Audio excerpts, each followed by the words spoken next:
Very good morning to one and all present here. Shalabh, thank you so much for accepting the invitation to speak to our students as part of the ACE Entrepreneurship Series. It's a pleasure to host you for this conversation. Thank you. Students, introducing Mr. Shalabh Kumar, our speaker for the day. Uh, Shalabh is a graduate of Tata Institute of Social Sciences, and he's currently the founder of Uplift India Association, a mutual and cooperative insurance organization catering to insurance services and financing to people in just above the poverty line or lower income strata of the society, primarily in the urban areas, spread across states of Maharashtra, Gujarat, and Rajasthan. Uh, Shalabh, so to begin with, can you explain our audience what exactly is a mutual or a cooperative insurance? Because this is something which is very unique and new to a lot of people here. First of all, am I audible? Yeah. Yes, yes. Okay. So first of all, Umar, thank you for getting me here. I love speaking to students. So thank you for that. So your question about, what is different in what we do vis-a-vis what commercial insurance is, I would take 5 minutes to take you back in time. So insurance as a concept is basically a risk pooling concept. So we are here about 53 of us here. So let's say 1,000 years back, 53 of us got together and said, if one of us will fall ill, the other 52 people who have not fallen ill will contribute to your illness. That is the basic concept of insurance. That is how insurance developed. And insurance developed amongst people who did not have a lot of money. So insurance typically has been a risk pooling mechanism. The rich don't need insurance because they have so much of capital with them. So it was with people who could not manage their own risks that people came together. That's the background of how insurance started. In the last 200, 300 years, what has happened is that there has been a commercialization of insurance. So insurance became a for-profit model where, a company would take over your risk and you would pay a premium to the company. If the loss happens, the company would pay you back. Otherwise, the company profits. That's the understanding of insurance that developed about 200, 300 years back. And what we see today in India is typically this model, which is known as the private shareholding model, where a group of private shareholders hold the company. That company does insurance business. You transfer your risk to that company against a premium. And the company, against certain rules, says that if this particular event happens, we will cover your risk. So this is what typical insurance has become. So what mutual and cooperative insurance is the primary form of insurance, the first form that I said, where people come together, they manage their risks, and the profits are shared within them. So there are two ways of looking at it. One is known as mutual insurance. The other is cooperative insurance. The difference between mutual and cooperative insurance is only one. The governance remains the same. So it is people owned, but in cooperative insurance, you give dividends to the members if there is a profit. In a mutual, the money is kept in the company itself. It is not given as dividends. That's the only difference between mutual and cooperative insurance. Otherwise, the governance structures. So typically what happens is that we 53 decide that we come together, we set up a risk pool. That is an insurance pool. That is a mutual insurance risk pool. We design the product, we design the rules and regulation, and some of us are also given the task of managing the claims. So in very simple terms, mutual insurance and mutual or cooperative insurance is where you don't transfer the risk to a third party. You hold the risks among yourself and you run this. 30% of the world insurance market belongs to mutual and cooperative insurance. It is a sad case that in India, we only know the private shareholding model because after independence, most of our focus was in building this kind of business. And though, mutual and cooperative insurance is something that very close to our cultural ethos, cultural social ethos, because we are communities for millennia. There are different communities, and different communities can set up their own risk pools. So yeah, that's where we are. That's the basic difference. Thanks for taking us back to where it all started and what really is a mutual insurance. I guess that was very beautifully and simply put forward as to what exactly the difference between a commercial and a mutual and a cooperative insurance is. Now, I'll just take you back to your journey. So graduating from TIS, was social entrepreneurship always your calling, or were you also exploring career opportunities with corporates, and then something happened and this triggered your journey? Well, to be honest, I wanted to become an administrative officer. I was preparing for the civil services. So I did not have much of a inkling towards business, but I definitely wanted to be in the civil services because you could do a lot of things there. You could do a lot of things right if you wanted to. So I was doing that, and when Godhra happened, and I was like, we need to do something else. And I then got into TISS to get a background into what this means. And after TISS, I was very clear that I did not want to work in a typical NGO, or typical CSR kind of model, but work with the communities directly. So since beginning, I think I come from Nagaland. And what we have seen there, the kind of things we have seen there, it was always in my mind that do something more than yourself, because पैसा कोई भी कमा सकता है, पैसा कमाना बड़ी बात नहीं है, पैसा कोई भी कमा सकता है. नमस्कार सर, डॉक्टर शरीक. Yes, he just joined in.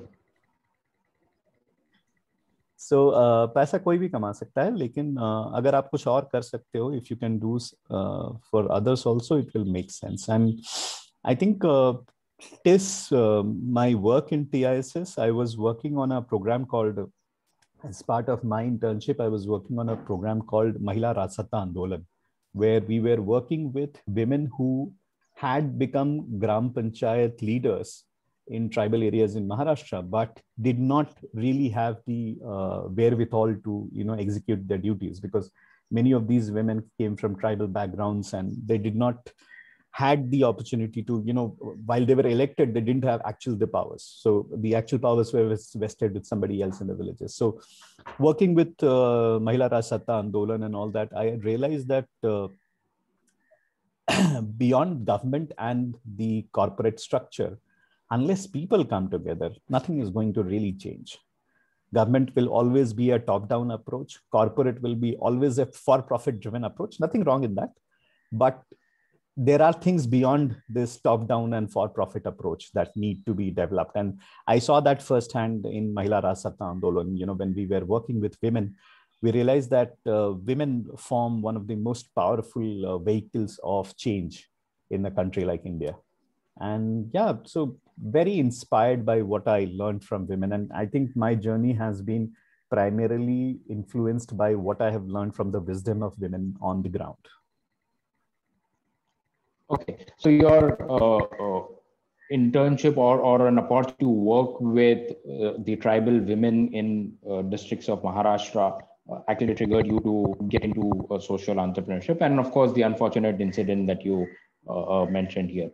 Now, what led to you starting Uplift India Association? So what was the trigger for starting Uplift? Yeah. So after TISS, I think, what we did was I came back to Pune from Mumbai, and I was working with a group of professionals. So Uplift India Association is not just formed by me. There are my co-colleagues who set this up along with a French actuary who works with me. And the idea was that we were working on microfinance in the slums of Pune. And we were working with what is now very less known model of SHG model, self-help group model. And we were working with the women, and one of our community leaders had to go through a bypass surgery. She was young, she was only 26 years old. And because she was one of the community leaders, we were very aware of her condition. We tried to raise money for her sickness, got her into a good hospital here in Pune, but within a month she passed away. And because everybody had contributed something to her illness, people started talking that हम क्या कर सकते हैं इनके लिए, ऐसा तो किसी के साथ भी हो सकता है. And what had happened was that even after collecting about ₹1,00,000 of funds, getting to a good hospital, we could not save her. And the doctors told us that if she had come early, we could have done something. And the lady's husband had to mortgage his auto rickshaw for her illness in the past. So we saw what health expenses can actually do to a family. And we realized that there is something seriously missing in the design of whatever financial services are being provided to these low-income families. And that point of time, my colleague, he's an actuary, so he said, Shala, why don't we get an insurance company to talk to these women and see if we could do health insurance? So we got a health insurance company come down. The market had just opened, so we had mostly government insurance companies there. This is in 2002. So we got them. The guy came down with his laptop, opened a typical Mediclaim product, explained the features to the women.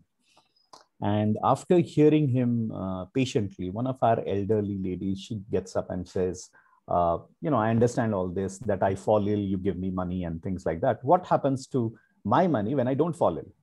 Now, that's a very valid question, because you have to realize that these women manage their households in about 2,000 to 3,000 rupees a month. So giving a premium of 1,500 rupees for something that may or may not happen was extremely challenging for them mentally. So this guy also was very upfront, the insurance guy. He was like, look, when you fall ill, you get 10 times of what you have paid. Have you seen a product like this? So obviously they said no, because they were for the first time hearing a health insurance product. So similarly, when you don't fall ill, your premium becomes my profit. This lady is only number literate. She has not had any formal education. She thinks of for about 10 to 20 seconds, and then she replies to him, that means I have no interest in being healthy, because when I'm healthy, you are making money.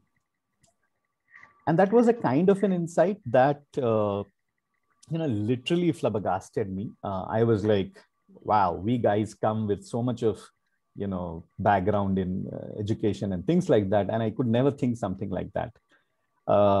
So as I said, my basic journey has been, I think women are by nature very intelligent. They have a normal capacity to, they run families like that. So we were like, taken aback by that comment. And we then started talking to the community more deeply, trying to understand where is this happening. Because what we figured out was, after that meeting, we figured out the health insurance, scenario in the country. Then we realized that there's a very high level of fraud happening in health insurance. Every year, health insurance premiums are rising. And it's not that the cost of care is coming down. That also is going up. So we could not understand what is happening, So, and no insurance company at that point of time was making any money. So we also looked into that ये सब करने के बाद भी किसी का profit तो बन नहीं रहा है, तो हो क्या रहा है? And we did that from the sector side, trying to understand. On the people side, what we did was me and my colleague, we decided that, it's necessary that we dig deeper into what has just happened. And we did a survey of about 900 families in the slums of Pune. Out of 900 families, 837 did not ask for monetary aid as the first priority of when a health expense happens. So what did they ask? They asked us, tell us the right doctor, the right treatment, and the right cost. We are ready to pay for that. And we were like baffled, because, we were thinking कि गरीब लोग हैं, इनको पैसे की ज़रूरत है, हमको insurance लाना है, all that jazz. And when we actually went there out to understand what is happening on field, we realized that access to care, even in urban areas, is very, very difficult. And I can tell you right now also, because we are running 2 medical vans right now in COVID around Pune slums. People don't have money to buy medicines. People don't have, it's the urban rural divide in healthcare for me is a myth. Urban maybe there is availability of care. That is that very much there. Rural mein wo bhi nahi hai, but accessibility is, I think, equally problematic in urban and rural. So we realized that in the survey, we also realized that one treatment has 5 different price points. So depending on which hospital you are going to, what is your negotiation capacity, and how much you can pay upfront, it differs massively. So a simple malaria can cost you 3,000, 5,000, 8,000, 15,000, 25,000. We realized this. And it was like, it was just one treatment. So we found out for almost 10, 15 diseases that the treatment price points were so differential across providers. And the poor always ended up paying more. They always went to the most expensive place. And we realized that there was no, kind of transparency, no kind of navigation support available to them. And again, it felt like, if everybody is going to go to the maximum expensive facility, no amount of insurance premium is going to be enough in the past. So, and that's what is happening. Today we are getting bills of 12, 13 lakhs for COVID, and there is no treatment of COVID.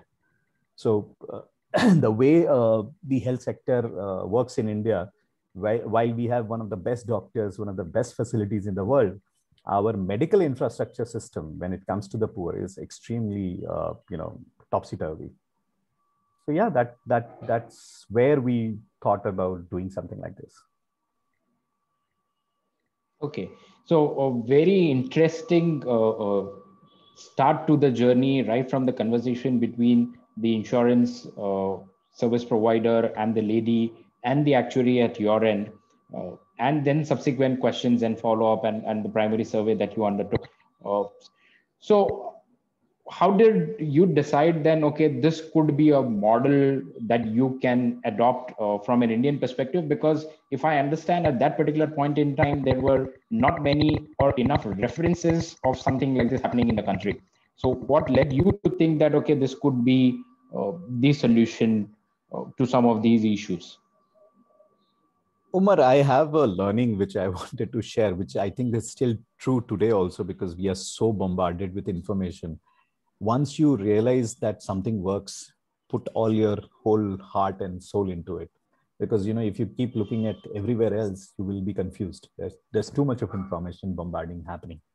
And it has only become difficult in the last few years. So, see, our basic motive was that how do we design something? We understood 2-3 things, Umar. One was that there is a design problem in insurance. The design problem is that the hospital wants to cheat the insurance company and people. People want to cheat the insurance company and hospitals. Insurance company doesn't want to pay for people and hospitals. We realize there is a conflict of interest. And this conflict of interest is why even today, even after, we have been working now in the space for about 18 years, we don't see enough penetration of insurance in India. Primarily because insurance companies only look at profit. They don't look at building the market in the first few years. And what we felt was that this design could only change by doing something radically different. And that radical differentiation, I would say that because my colleague came from France, the idea of a mutual was very strong, that we could do something like this. But we realized that unless we do 3 specific things, this will not work. And that was evident from the data that was coming to us.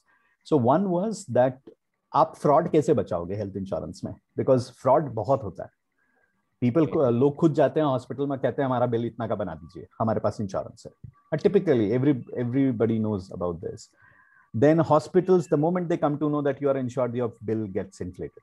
And insurance companies are out for blood to reduce how they will not pay your claims. You will see multiple stories floating in the media about this.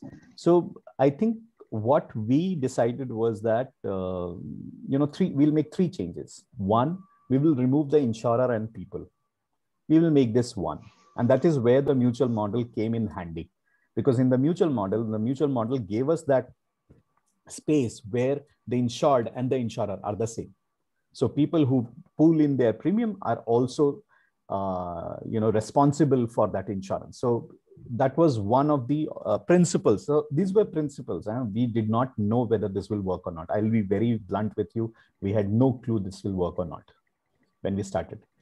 But we, as I said, we were extremely focused. We knew that this needs to be cracked and we wanted to crack it. So one was that. Second was we realized, as I said, that health insurance was a game of where you land up in a hospital. Which hospital do you land up? What happens to you when you fall ill? This was the game. If you actually landed up directly into a hospital, there was not much that you could do. And that is what most of the typical commercial insurance companies do. They help you once you are in the hospital. They realize this is not going to work. For the poor, this is not going to work. So we set up a chain of events where we set up a doctor in the slums who would do the outpatient care, do a gatekeeping job where, people will first come to him. Then we realize that, okay, does the person really need to go to a hospital or not? Second, we added a 24/7 helpline, created a network of all healthcare providers. So the entire design was made into a way where there has to be some facilitation before you go into a hospital. Because if you go without a facilitation, God save you. Aapka bill kitna jayega, koi nahi janta hai. So one was this governance change where the insured and insurer became one. Second was this health services thing. The third thing that we did was most of these community-based programs do not work on data. They work on emotions. आज इतने लोग आ गए, आप बहुत खुश हो रहे हो. आज इतने लोगों ने sign up कर दिए, बहुत खुश हो रहे हो. We said no, nothing doing like this. We are building a long-term model. We need to be very data-driven. And because I was working with this actuary, and we got the product designed actuarially, we set up systems in place. We set up systems to record data. We were one of the first organizations in India to have a health microinsurance software way back in 2004, when nobody was talking about data as oil and all that jazz that you hear today. So we said that whatever decision we will take based on data, and we will make that data available to the community to make decisions. So these three things, governance, the health services design, and the data-driven model. These three things were something that we said, let's try this out. If it works, works. If it doesn't, it doesn't. But we will give all our might to build this. And we were lucky enough because the community responded very well. And the reason for that was everything that we were doing, we designed it in-house, took the little community, got it validated from them, and then launched it. So like the community cannot design a product actually. We got it designed actually, but then took the product to the community and said, look, this is what we can cover. This cannot be covered. This is how we will do claims. So every time we did this, there was a back and forth with the community, with the systems. And that is what I think helped us, have some confidence that this will work. And by 2000, when we launched this in 2004 with 300 women. By 2007, we had 30,000 women. By 2010, we had 3 lakh women. So we realized that this is working. And I can tell you now very confidently it works. And I can tell you why it will fail if it fails. So in this journey of about 17 to 18 years, I definitely have learned what not to do.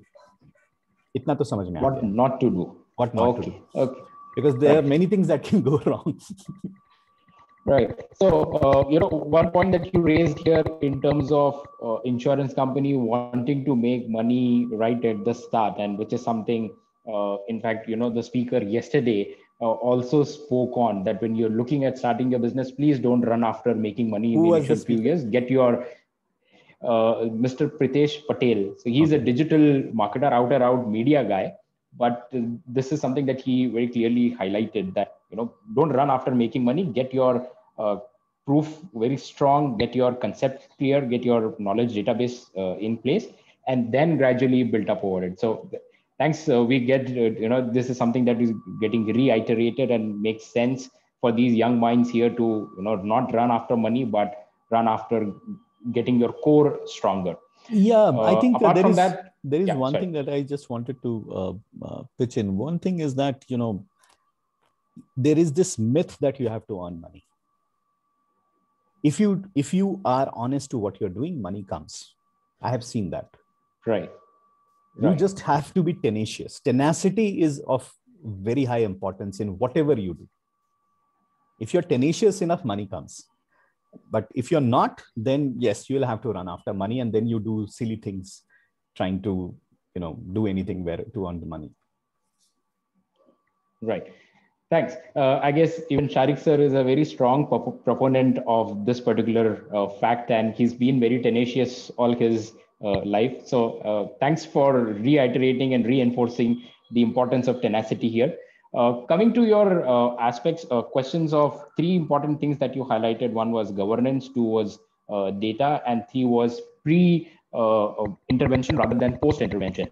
Now, looking at the very small ticket sizes that you were working as compared to the conventional insurance, how did you try and look around that, okay, this can be managed or this cannot be addressed?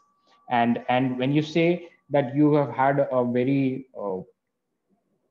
I would not say smooth journey, but from the numbers that you spoke of, which were substantially increasing year on year, what were the biggest learnings through those years, and what changes you incorporated as you started to move along? Thanks, Umar, for that. It's a good question. I think, right now, everybody is talking about communities. Suddenly you see in the digital space, create community first, create product later. And this is just rehashing of what has been happening throughout millennia. Unless you think about people, none of your products will work. And they might work in the short term. In the interim, they will not be a long-term product. So I think when you build anything, whether it's a product or service, or even anything that is a combination of two, you have to realize that unless it is affecting communities at a very core level, it is not going to survive. And to do that, you will have to listen to them. I think one of our biggest learning, and my personal biggest learning, is that listen to people. You can have as many experts you want. You can have as many regulations you want. If you don't listen to people, none of this is of any use. आप लोगों की बात सुनो. ऐसा नहीं है कि लोग हर समय सही होते हैं, ये भी सही नहीं है. So you have to stand your ground, and we did that. I can give an explanation on that also. But as long as you listen to people, as long as you are being honest to what is coming from the ground and building based on that, whether it's a product or service or a product service combination, I think you will succeed. Apart from being tenacious and all that, you have to listen to that. So that has been one of our critical design thinking components as we have progressed, because when we set up the design of the product, we had no idea, as you rightly said, we did not have peers. किससे सीखेंगे, कहाँ से copy करेंगे, हम खुद ही कर रहे हैं. So we just copied the insurance product. And what was the copy that we made? We said, okay, age-based differences. So depending on your age, your premium will be different. Now, everybody must know here that based on your age, you pay differential premiums. I took this product design to women, and I had a meeting with them, and I said, look, if you are of certain age, this is your premium, and after 60, you're not available. It's not available. Typically, we copied what was happening in the sector. Now, the point of listening to community and the wisdom of the community. When I went to them before, just a week before, when we had talked about this product, I had explained to these women the principles of insurability. So there are about 7 principles of insurability. One of the first principles of insurability says the control over the incident by the insured should be least. And that event is insurable. So the chances of you killing yourself is 1 in a million. That's why life insurance premiums are lesser than health insurance. Health insurance are higher because it's dependent on your how you आप अपना दांत साफ करते हो कि नहीं, आप समय पे सोते हो कि नहीं. You don't control. The insurance company can't control this. You can control this. So typically, The young were going to pay lower premiums and the elderly were going to pay higher premiums. This is typically the case in commercial insurance. When we explained this to the women said, Shalabh, abhi to aapne bataya tha na ki the control over the incident by the insured should be least. So do we control our age?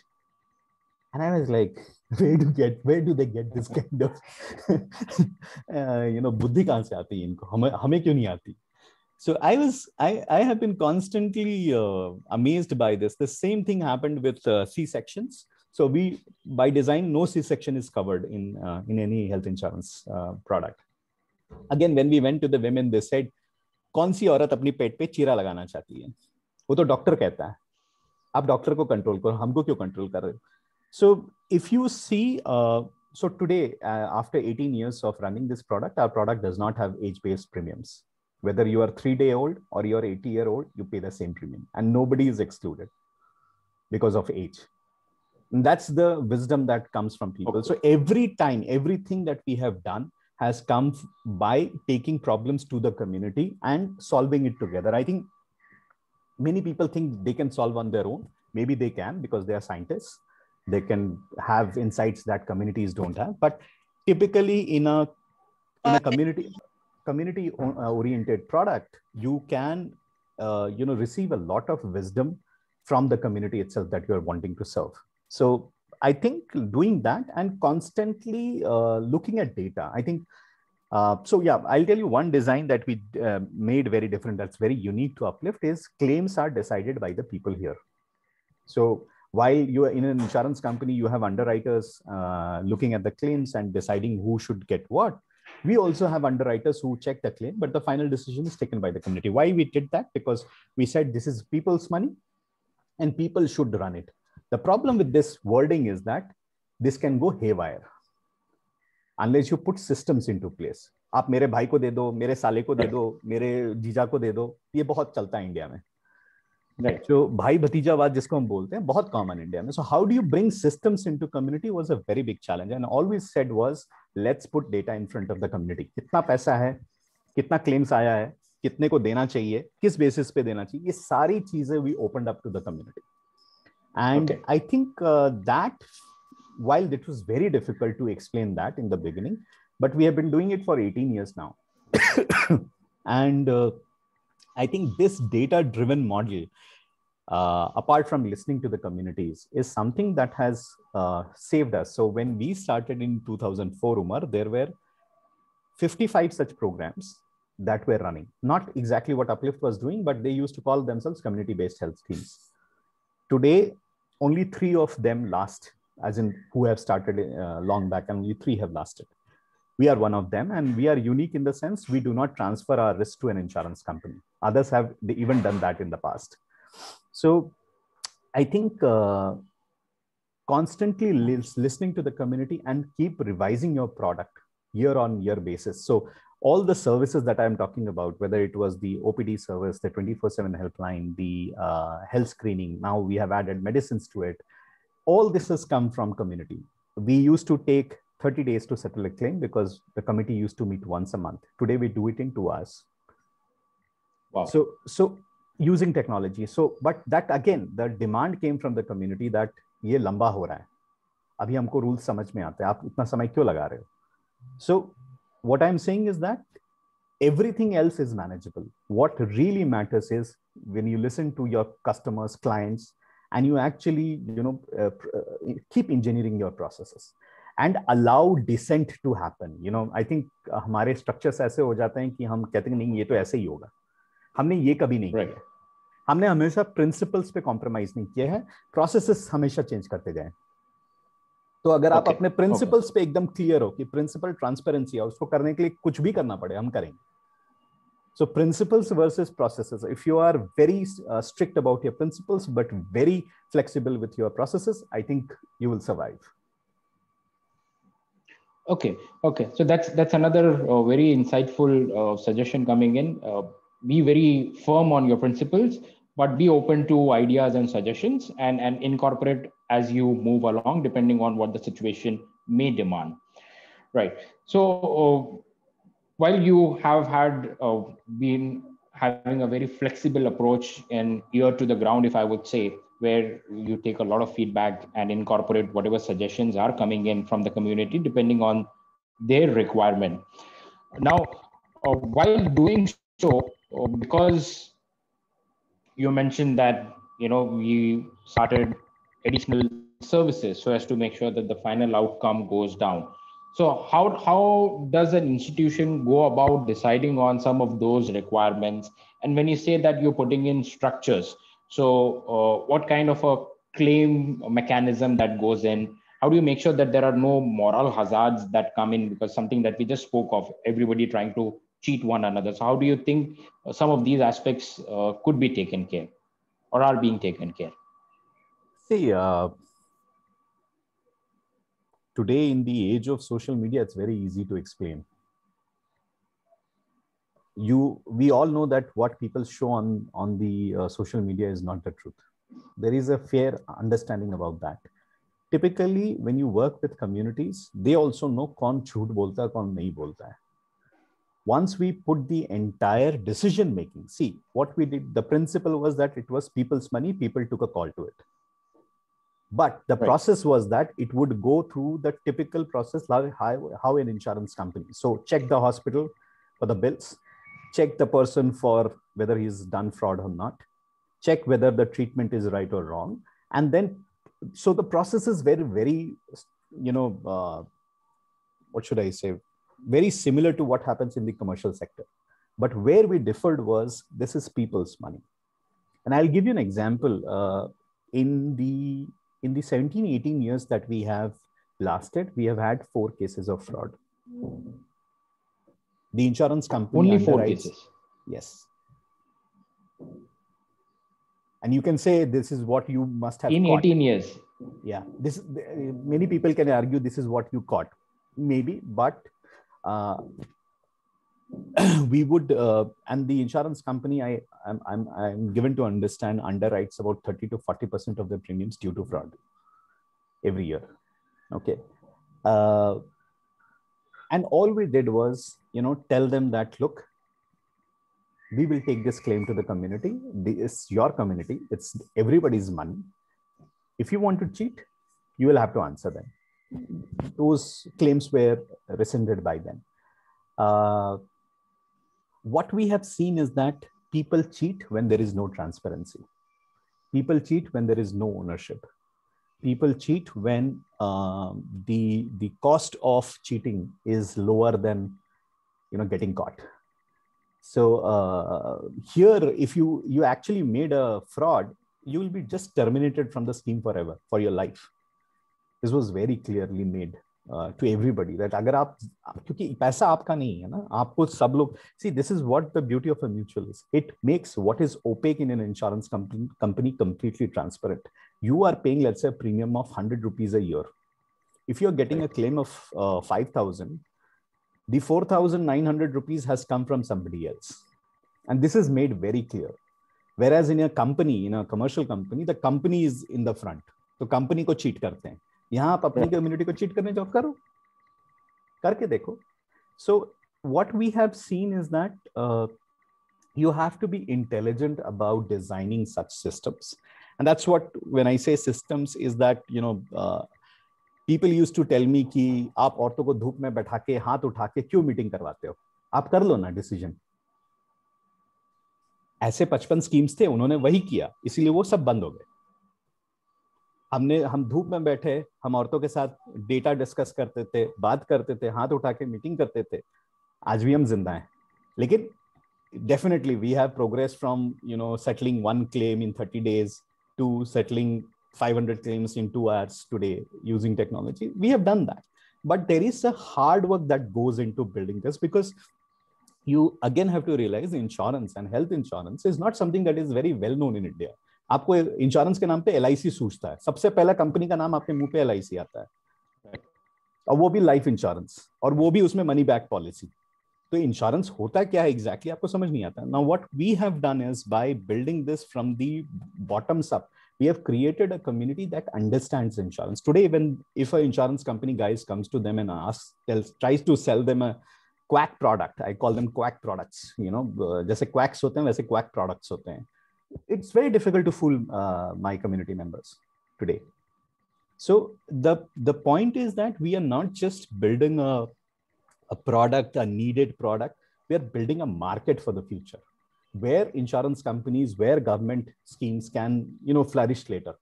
And this is where we think that this needs to be done as a building block. This market does not exist. We need to create the market. What we are trying to do is, whether we don't know whether there is a market or not, we are just trying to sell it anyhow.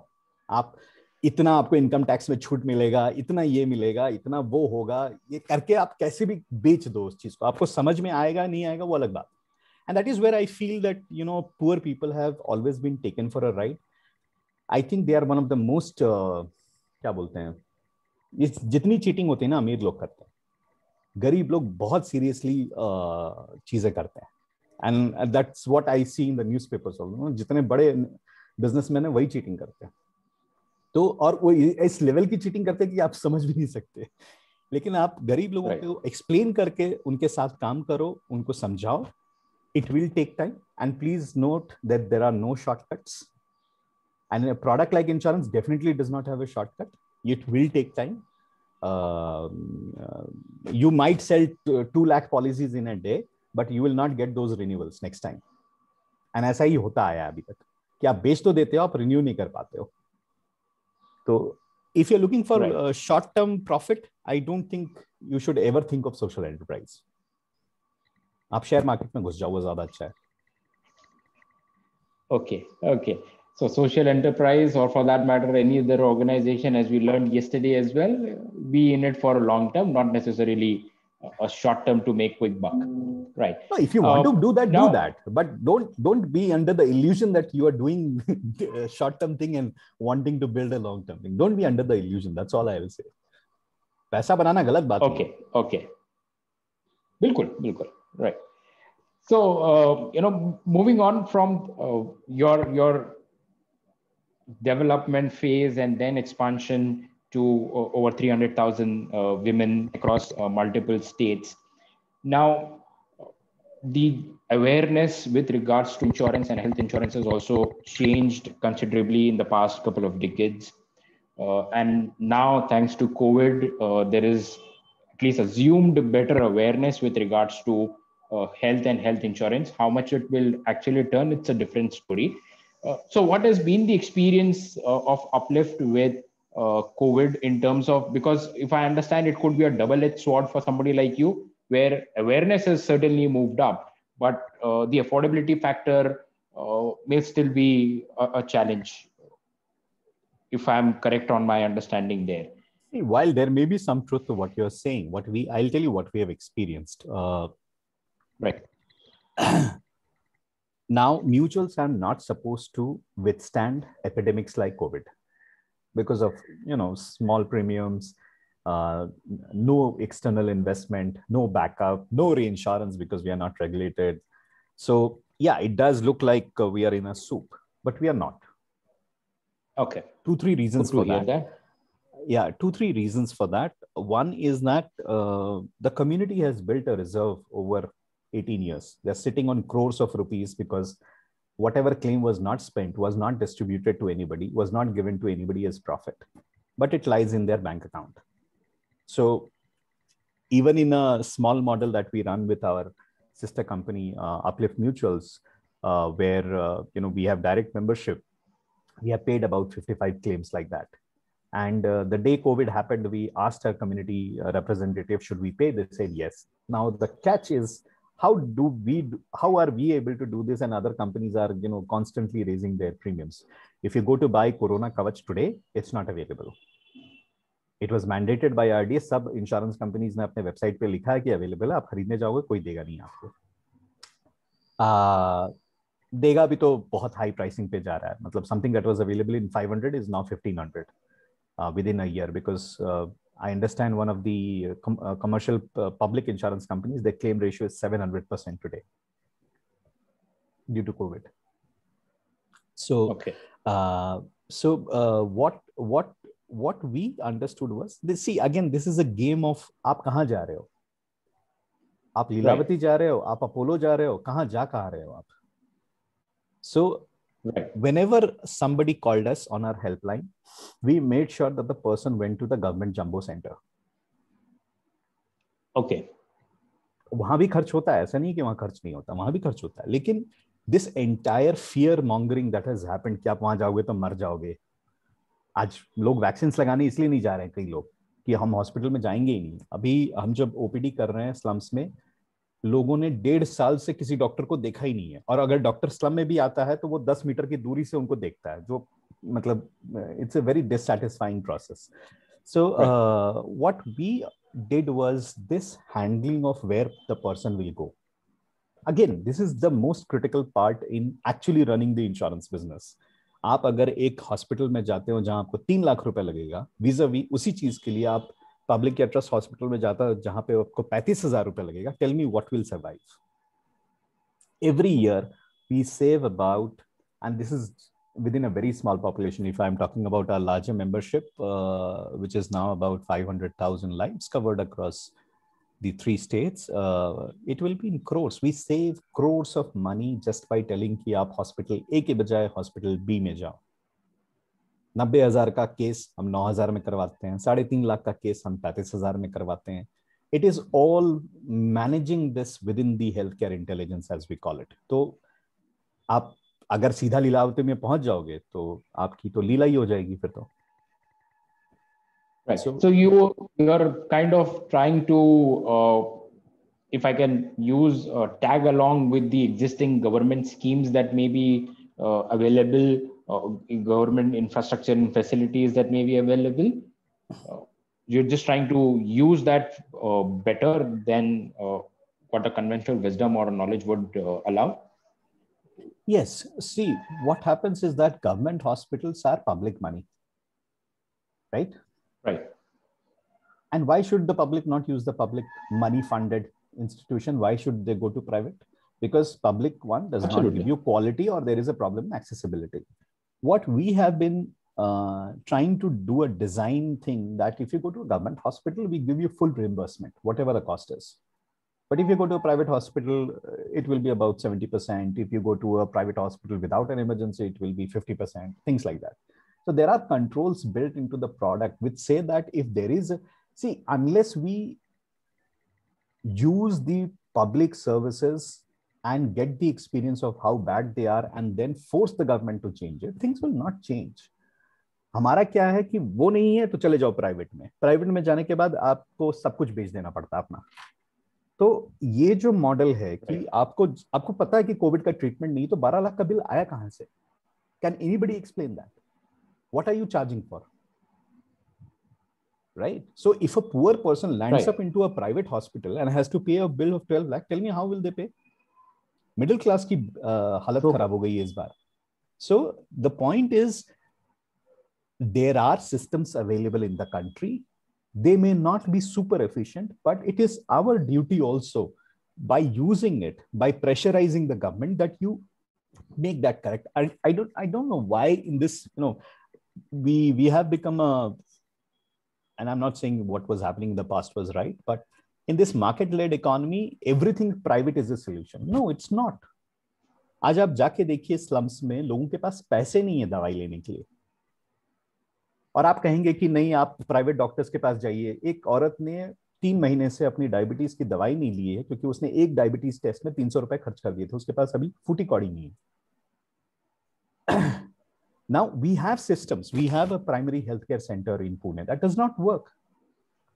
So push the person towards the private care and say, oh, we are doing, we have cracked the market and we are doing this. नहीं, आपको समझना पड़ेगा कि we are a country where our earnings have been hit, and these are not people who are poor, by the way. They were earning people. उनके पास काम नहीं है आज के डेट में. So the point is that if you do not look at how to manage what is happening on ground, it's very difficult to do what we are doing. क्योंकि ये लोग आज के डेट में देखिए, my business has been hit almost 80-90% because people don't have money to pay premiums. लेकिन services का demand हमारा double हो गया. Right. पैसे नहीं है पे करने के, but we are doing that because we are a mutual. We are more concerned about our members than what happens to profit. So, and it is possible to do that. Okay. So good decisions and savings in the past 15 odd years that the institution has come in handy during this particular time when it needs the most. Yes. Okay. So good. So moving on now, when you said that, okay, you probably need to also push the system because either there is none that is existing or there is, but it is non-functional. So then how do you keep your workforce motivated? Because if I understand, financials is not the best of the remuneration that some of these workforce may be receiving as compared to what they may if they were, say, in a private sector. So then how do you try and keep them motivated? Because if I remember from my experience with your team when we surveyed in Santa Cruz, and they were an absolute motivated lot. Not one, all of them. In fact, I remember Madhvi, and she knew every household, how many members, what illness they had, what kind of finances, what kind of work they do, when did they last attend a meeting, what was the concern they had, everything. So how do you try and make sure that the workforce remains motivated all through? If you had come yesterday to one of the slums in Pune where we are offering this OPD, the doctor got only 10 minutes to eat his lunch. He started at 8 o'clock, ended at 8 o'clock at night. Just a fresh doctor. Huh? We just hired him 2 days back. Okay. I think what really motivates people from inside is doing good for others. The thing is, how do you structure that? How do you make sure that they always feel that they are doing something bigger than themselves? And as much as people need money to survive and have their own ambitions,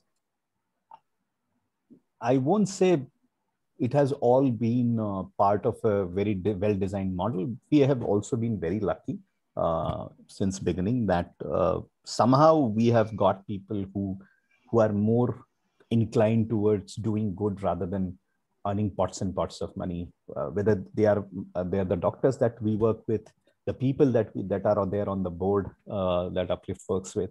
But I think it's also the intent of the organization. What do you want to do? As long as your intent is clear, and this is something that goes beyond how you write your vision, mission, goals, how you write your company vision, as long as your intent is clear that you want to serve, and this intent is reflected by the senior management into everybody. Because see, अगर आप ground पे काम कर रहे हो, आपके ऊपर वाले बार बार आपको कह रहे हैं नहीं यार छोड़ दो, ये रहने दो, हम ऐसा नहीं करते. Monsoon May, my doctors have waded into deep waters till their chest, gone inside and done OPDs in Mumbai. You won't find that kind of ownership. And we did not tell them anything. हमने ये नहीं कहा कि आप जाके करिए ऐसा. हमें इनफैक्ट उल्टा कह रहे थे कि आप मत जाइए, because अगर आपकी तबीयत खराब हो गई तो हमको ज्यादा भारी पड़ेगा. But they went ahead and did that. So what I'm saying is that I think as long, and in Uplift, at least from my side, I have tried to make sure that there is no hierarchy. We are a very horizontal organization. There is no verticality. And I think as long as the organization is able to communicate that it is horizontal, that you exist at this pay scale because it is the nature of work that you're doing. And you can change, if you're able to change the nature of your work, you will get more payment. That is fine. That is understandable there. So I think structurally, and another thing that I think is very different from in Uplift from other organizations is we are majority women. 80% of our workforce is women. 95% of our clientele is women. So I think I have seen a massive difference in when women handle things. And I'm pretty convinced that women don't need empowerment. They need to be respected. And as long as you can do that, if you're talking about Madhvi Tai or the other people that we have in, we have tried to make sure that the intent of the company is very clear to them. हमें करना है ये, और जब मैं उनको कहता हूं कि नहीं आप मत कीजिए, तो बोले नहीं सर हम करके दिखाते हैं. So they are always on that kind of approach. So I think one part we have been lucky, but also the fact that the intent has never been to do something malified. And I think Dr. Sharik can vouch for that, that we don't do malified things. So the intent matters a lot. आपका top level management का intent क्या है, वो clear रहता है, तो people on ground also understand that. Okay. So this flows, if I can say, both ways, bottom to the top as well as top to the bottom in terms of the commitment and the intent that you show. Right. Okay. So moving on now to, with social entrepreneurship and the awareness around CSR and impact investment really evolving in the past decade. How do you see the social entrepreneurship space changing? What kind of professionalism has come in, if there is any, and what kind of awareness that people can look forward to, and opportunities that if somebody really wants to get into this particular field? I think there has been a very drastic change in the last 5 years. I have seen 2015 onwards, you now have not-for-profit incubators in India. Something that was unheard of 5 years back. I have seen people from as diverse as petroleum background getting into social enterprise. So I think as we progress as a society, parents are okay with children doing what they feel like doing, are not, wanting to settle early in their lives. Social enterprise, I think, is on the rise, I would say. And I have seen quite promising initiatives happening. And they're all led by people who are less than 25 years old. So, and some very, very big ones, So my point is, social enterprise does need a full ecosystem to develop the way our startup system has developed. We still don't have a startup system ecosystem here available. But what I'm hearing from the ground and from in the sector is that social enterprise is on the rise. And if you want to earn a living out of it, you can do it. You can do good and you can earn. You will not earn the way you want to earn in a Facebook or in a Twitter kind of model, but you will earn decent enough to live a comfortable life, if that is the question. And you can do good. So doing good necessarily does not mean jhola chhap kind of model. That is long gone. आप काफी अच्छा काम कर सकते हो और आप पैसे भी कमा सकते हो. And I think more and more startups are, while they are very focused on valuations and things like that, once they cross that need for money, they have to listen to communities. So अगर आप पहले से वो काम कर रहे हो, तो I think you will do much better. Okay. So what, according to you, if some of these youngsters here want to get into social entrepreneurship, what would be key 2-3 things maybe that you would very strongly advise them to focus on? While some of the points that we have discussed and have come repeatedly, but if there is anything that you would very strongly advise that these are 2-3 things that you should do, and certain pitfalls as well that needs to be avoided.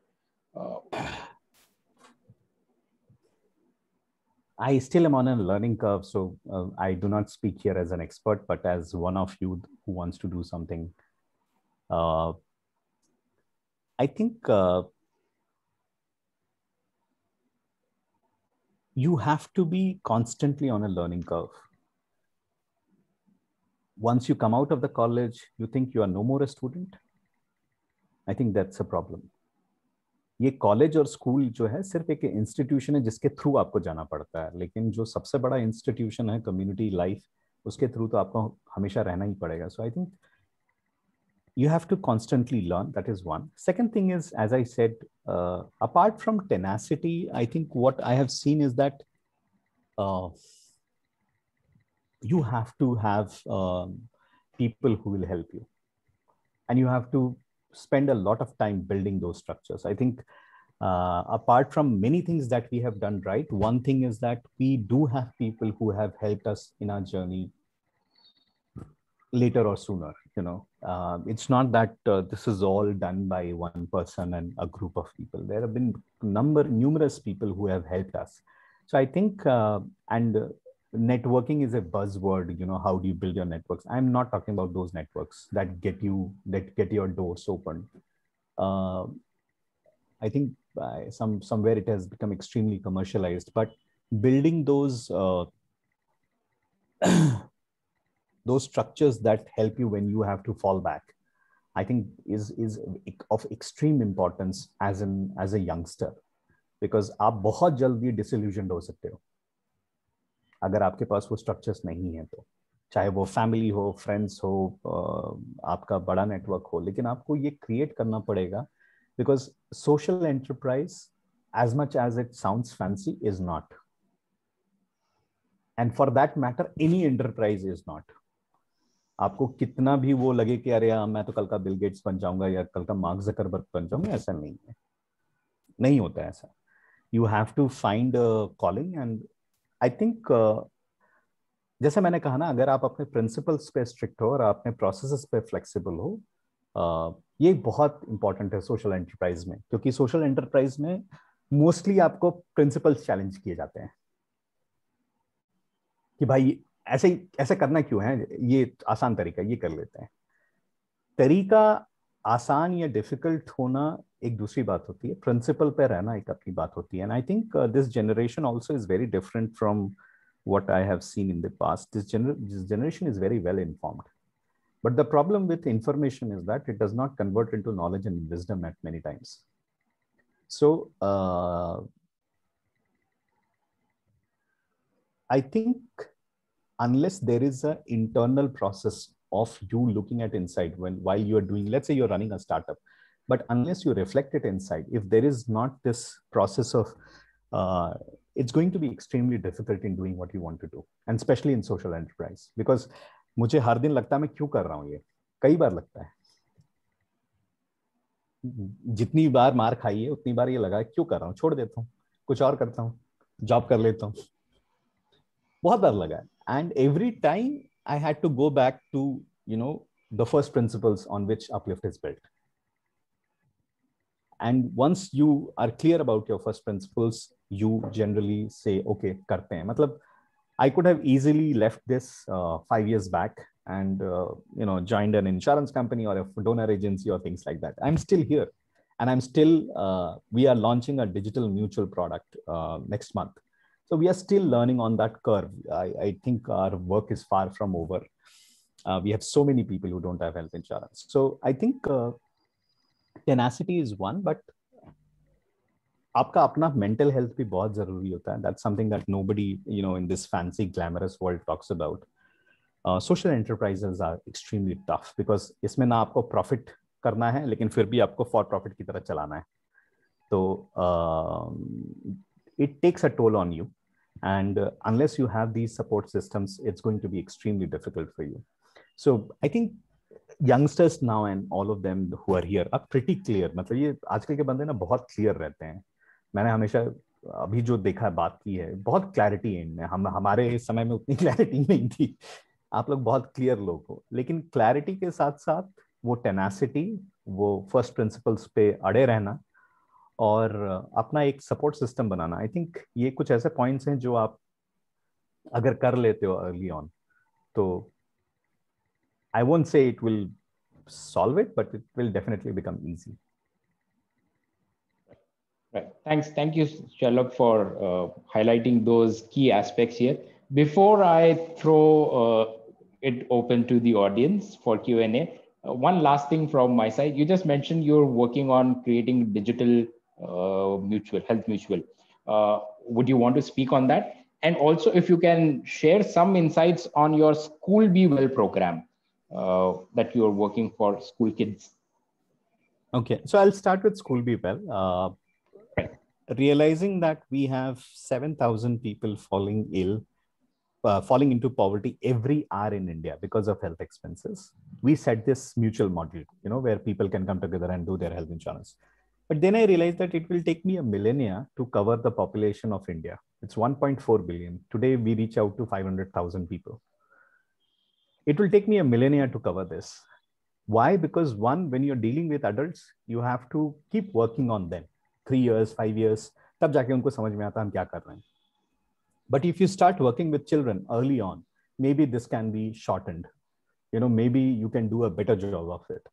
And that's where School Be Well was born. This is primarily a program where, and this is completely donor funded, while the other mutual program is where people pay premiums themselves. This is completely donor funded, where we have children coming from low income families getting access to primary healthcare on a monthly basis on their school premises, as well as small health insurance cover, which also makes them explain the various features of how health insurance works. So the idea is that we want to build this for about 100 million children in India. And we have just done the proof of concept in the last year with about 1,800 children across 9 schools in India, 9 schools in Pune and Mumbai. And the idea is we then bring this up to about 100 million children. So there are roughly about 200 million children studying in India. By rule of thumb, we imagine that there are about 100 million that come from poor backgrounds. And the idea is that by doing this, so what we are doing is we are also recording their health parameters every year.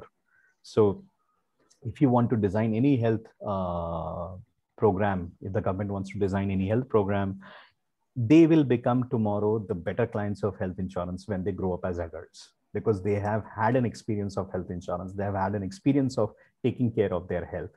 So we are trying to build this as a large long-term societal platform model where, children across India, and especially the low-income families' children, all are health insured. That's one. The digital mutual is, so Umar, what we have been doing is we have been building health insurance products around communities. So pre-existing community, build a product, make sure that the community uses it. In the digital part, what we have imagined is we build a community around a product. So there is a health insurance product, and how do you build a community? Because completely digitally, we are trying to reinvent. So this is primarily right now we are launching for 2 sets of people, gig economy workers and truck drivers. So gig economy workers now, most of them, your Ola drivers, your Zomato delivery boys, all of them have smartphones. And mutual model has had the problem that it cannot be scaled up beyond geographical communities, which is what we are trying to change using the digital paradigm, saying that you can be anywhere in Mumbai and Pune and you can join this program. And obviously it is tough to bring the offline governance model into it. That's the challenge that we are trying to solve through design. But yeah, we should have it launched next month. All right, that sounds very interesting. Best wishes to you and the team for the new product. Now I throw the floor open to the audience. If there are any questions, please raise your hand, and so that we can select people who can raise these questions. Anybody, any questions for Mr. Shailabh here?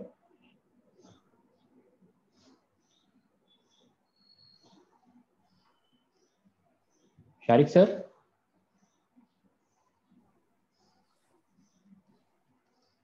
Yes, he's dropped out. Any questions here, please?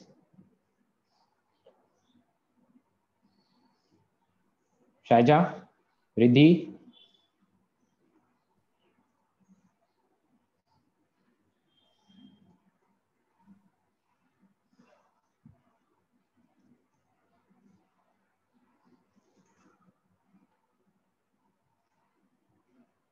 Shaja, we can't hear you.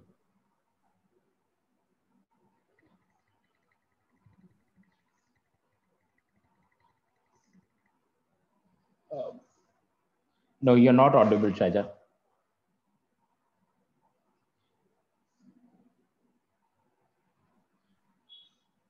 Am I audible now? Yes. Yes, yeah. Yes. Firstly, I like to appreciate the process they carried out. Like getting in touch with the woman itself and discussing the thing. Like the point was how will the insurance will be helpful for them, but but the answer he got, like how it will be helpful for us if we are not getting like if we are not getting sick, how it is going to be more helpful for us in the other sense. So the process he went through was like really good. No, Like you have questions for him.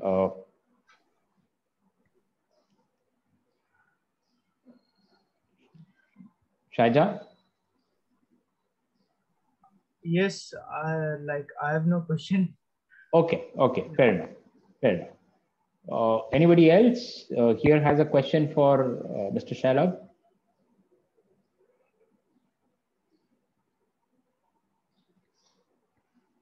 I guess most of the questions were answered in the detailed conversation that we have had. Shalab?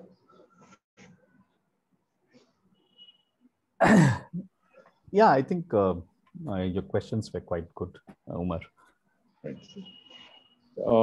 So on this note, I take the opportunity to thank you for sparing your time on a Sunday morning, enlightening us. It was really insightful and eye-opener for us in terms of how social enterprises can really scale up and not only make a difference to the society, but they can be financially sustainable as well.